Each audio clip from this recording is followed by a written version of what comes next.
போதைப் பொருள் வழக்கில் சட்டவிரோத பண பரிமாற்றம் என அமலாக்கத்துறை வழக்கு பதிந்திருந்த நிலையில தற்போது நடிகர் கிருஷ்ணா அமலாக்கத்துறை அலுவலகத்தில் ஆஜராகியிருக்கிறார். தற்போது அவரிடத்துல அமலாக்கத்துறை அதிகாரிகள் விசாரணை மேற்கொண்டு வருகிறார்கள். போதைப் பொருள் வழக்கில் சட்டவிரோத பண பரிமாற்றம் என அமலாக்கத்துறை வழக்கு பதிந்த நிலையில நடிகர் கிருஷ்ணா அமலாக்கத்துறை அலுவலகத்தில் ஆஜராகியிருக்கிறார். கூடுதல் விவரங்களை வழங்குவதற்காக இணைகிறார் செய்தியாளர் சோலமன். வணக்கம் சோலமன். தற்போது அவரிடத்தில் அமலாக்கத்துறை அதிகாரிகள் எவ்வளவு நேரமா விசாரணை மேற்கொள்ள திட்டமிட்டிருக்காங்க, விவரங்கள் என்ன?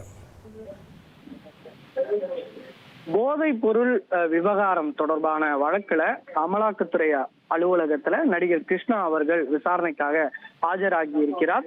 குறிப்பாக ஏற்கனவே இவருக்கு வழங்கப்பட்ட சம்மனின் அடிப்படையில நுங்கம்பாக்கத்துல இருக்கக்கூடிய அலுவலகத்துல நடிகர் கிருஷ்ணா அவர்கள் விசாரணைக்காக ஆஜராகி அவரிடம் அமலாக்கத்துறை அதிகாரிகள் தீவிர விசாரணையை நிகழ்த்தி வருகின்றனர். குறிப்பாக கடந்த ஜூன் மாதம் 18ஆம் தேதி போதைப் பொருள் தடுப்பு பிரிவு போலீசார் இந்த போதைப் பொருள் வழக்குல நடிகர்களான இந்த ஸ்ரீகாந்த், கிருஷ்ணா உள்ளிட்ட பலர் இந்த வழக்குல கைது செய்யப்பட்டனர். இவர்களிடமிருந்து மெத்தப்பட்டமைன், கொக்கைன் உள்ளிட்ட பல போதைப் பொருட்கள் பறிமுதல் செய்யப்பட்டாலும் இவர்களிடமிருந்து 40,000க்கும் மேற்பட்ட ரூபாயும் பறிமுதல் செய்யப்பட்டது.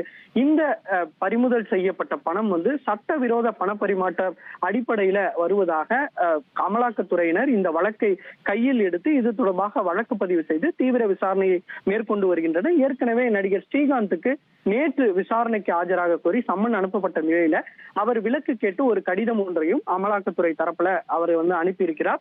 அதன் அடிப்படையில அவருக்கு மீண்டும் சம்மன் அனுப்ப போலீசார் அமலாக்கத்துறை அதிகாரிகள் முடிவு செய்திருக்கிறார்கள். இந்த நிலையில தான் நடிகர் கிருஷ்ணா அவர்களுக்கு இன்று விசாரணைக்கு ஆஜராக வேண்டும் என அமலாக்கத்துறை சம்மன் அனுப்பப்பட்ட நிலையில தற்போது அவர் அமலாக்கத்துறை அலுவலகத்துல இங்கு இருக்கிறார்.